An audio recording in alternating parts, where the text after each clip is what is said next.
Spine-chilling ghost tales, the enigmatic haunting of the hotel. Venturing into the realm of fiction, I present another spine-chilling addition to our collection of ghost stories, a narrative that concludes with an unsettling sense of foreboding. The story is both dark and audacious, inviting you to immerse yourself in the lives of its protagonists.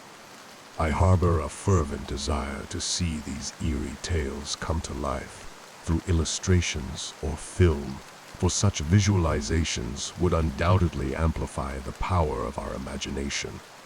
I encourage you to share your thoughts and comments after delving into these ghostly narratives on our website. Your feedback fuels the continuation of this peculiar hobby. Without further ado, let's plunge into this daring installment of our ghost story collection. In the interim, I will continue my exploration to unearth more terrifying tales for your consumption. Ghostly encounters, the conjugal conundrum, doubt, Darlene. Spirits are mere figments of imagination. By now, you should have outgrown such childish notions. Look at how mature you've become. Why persist in thinking like a child? Mike lectured relentlessly. I'm just saying. Darlene's words were abruptly silenced. Answer this. Have you ever encountered a ghost yourself? Attempting to respond, Darlene began, "No, but Carla said." Forget what Carla said. Mike interjected once more. Carla has no idea what she's talking about. She's immersed in too many horror shows and devours an excessive number of scary ghost stories every day. For crying out loud. 5 scary ghost stories every day. She completed his sentence. See? Removing the blanket, she was startled to find her room door ajar. Panic set in as she realized she had locked it. Terrified, she secured the door, ensuring the bolt was engaged. Examining the room, she cautiously peered under the bed, finding nothing amiss. Approaching the phone, she discovered it was non-functional. Frustrated, she begrudgingly accepted her predicament and lay in bed, resenting Mike for abandoning her in a place that groaned and thumped, where phones failed and sleep remained elusive. Mike, where are you? She wondered aloud. Mike's disturbing night. Mike experienced a restless snap, startled by a sudden touch on his hand. Something brushed against him, prompting him to wake up and scan the dark surroundings with half-open eyes. The palpable touch persisted, and this time, fully awake, he sprang up. "Who's there?" he demanded, feeling a push on his arm, a nudge from behind, and a slap on his chest. Mike realized he wasn't dreaming. Gasping for breath, he fell from the bed, shocked at the unseen presence in his room. Frantically searching with his mobile's torchlight, he found nothing. It was an unprecedented and unsettling experience. Walls thumped, and in his panic, Mike rushed to the door, his mobile slipping from his hand. As he attempted to escape, he felt an inexplicable force hindering his progress. Shouting for Darlene's help, he was gripped by an unseen hand, struggling against an unyielding pull. The helpless descent. As Mike cried out for Darlene, a door opened to the left, flooding light into the darkness. Darlene rushed out, picking up Mike from the ground. Bewildered by his drained appearance, she observed red marks covering his body. Gasping for breath, Mike, still confused, tried to look back into the darkness, only to find emptiness. Amid his confusion, he managed to utter one thing: "Let's get the hell out of here." As the Smiths continued their argument, they strolled towards the reception desk. A couple in their mid-30s, they were accompanied by their 2-year-old child, blissfully unaware of the futility of speech. The little one observed the peculiar hotel as they walked, casting occasional glances at his parents. The old man at the reception. Seated at the reception desk was an elderly man engrossed in reading a newspaper. Frail and shabby, he sported thick glasses and wore a tattered waistcoat, hinting at days without a bath. Unfazed by their bickering, he glanced up for the first time and grumbled, "Yes?" Interrupting Mike's response, he declared, "We're looking for a room for the night." Struggling with the keys, the old man led them into a dimly lit hallway. The couple's argument served as a backdrop as they followed him. The toddler clung to his mother, alternating between the peculiar hotel and his parents.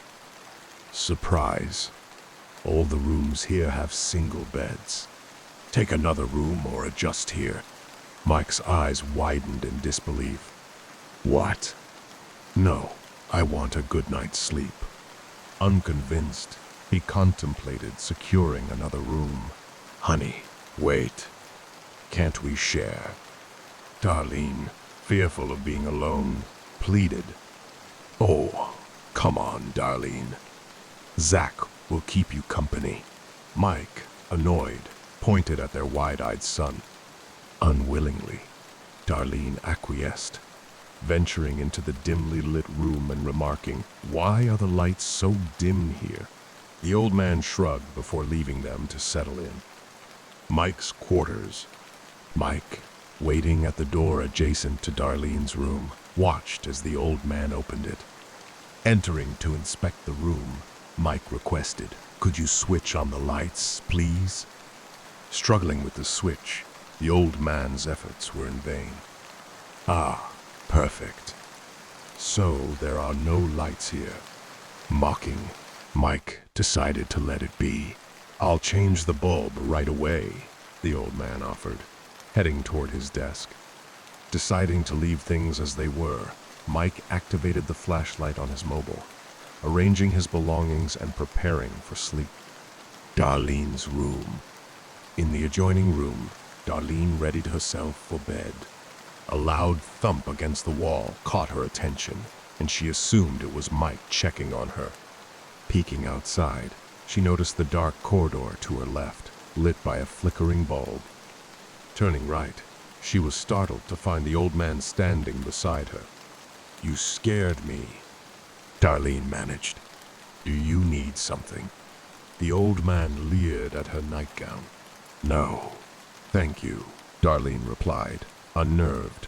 The old man added, "If you do, just press 9 on the phone." "Okay, I will." "Thanks," Darlene said, watching him leave before closing the door. Unwilling to venture into Mike's room after glimpsing the eerie corridor, she returned to her bed where Zach was rubbing his eyes. Another loud thump emanated from the wall, presumably from Mike's room. Wondering if it was a prank or a message in Morse code, Darlene approached the wall and pounded back. The response was a loud pound, sending her rushing back to bed, leaving the lights on beneath the blankets. The mysterious door. Zach quickly fell asleep, oblivious to fear, while Darlene struggled with memories of horror movies and ghost stories. A feeling of unease pervaded her thoughts, intensified by the odd location of the hotel and its isolated surroundings. Something felt amiss, and her suspicion grew stronger. Listening to her own anxious breaths, Darlene began to hear hushed whispers emanating from the aisle. Darlene hurriedly fetched Zach, returning within seconds to find Mike in a distressed state. Questioning the bizarre nature of the place, she exclaimed, "What is this God-forsaken place?" Concerned, the old man at the reception inquired, "What happened? Are you all right?" "There is something wrong with this place. We want to leave immediately," Darlene asserted. "All right," the old man calmly responded, handing Mike a register to sign out. Paying in cash, Mike leaned in to sign, and the old man offered cryptic advice. "You should have listened to your wife. They usually don't bother people much. You provoked them." Perplexed, Mike questioned, What are you saying?" But the old man's stare conveyed an unsettling message. "Mike, Are you done? Let's go, Darlene urged, tugging at him. As they made their way towards the gate, the old man's sudden shout reverberated. Madam, I think you are taking something that belongs to my hotel. He pointed at her shoulders with his eyes. What do you mean, Darlene began before realizing she was carrying a pillow, not Zach. Startled, she released it, and the sound of Zach crying echoed from the corridor they had just escaped. Mike glanced at the old man, who wore a sinister grin. They got a feed, he proclaimed. Without hesitation, Mike plunged back into the ominous darkness. The empty hotel resounded with Darlene's terrified